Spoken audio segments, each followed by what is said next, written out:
You know, it just dawned on me yesterday as I'm getting ready to have my senior play his last few games of basketball.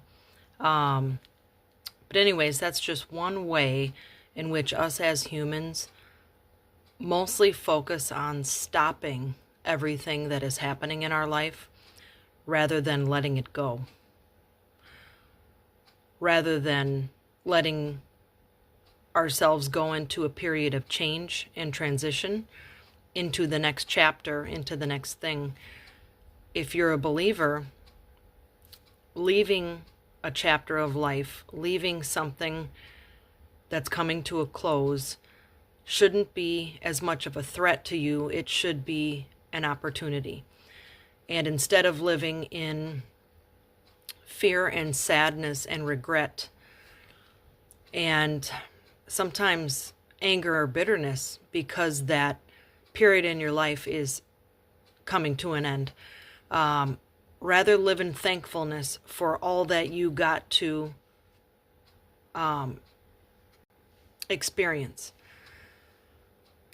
You know, we can do it as little kids. Little kids, when they're home with mom and eventually they have to go to kindergarten, they don't want to go. When you're at the end of elementary school and it's time to be a big kid and go to middle school, ride the bus yourself and have chores and be a latchkey kid or whatever, ride your bike, that's difficult too.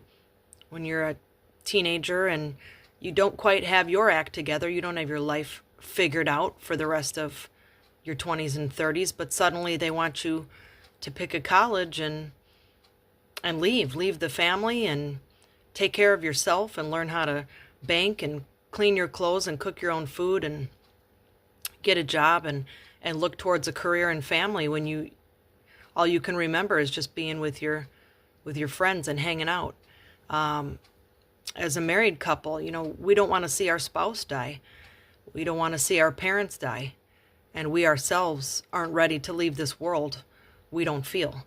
But in trying to stop life, because it's not stopping and it won't wait for us, it continues on. And so whether you're a believer or not a believer, it doesn't matter. God, the Father, is the creator, and he has a full plan for our life. Now, some things we can pray, and God says that he will change his mind, and he has changed his mind according to our faith and our inquiries to him.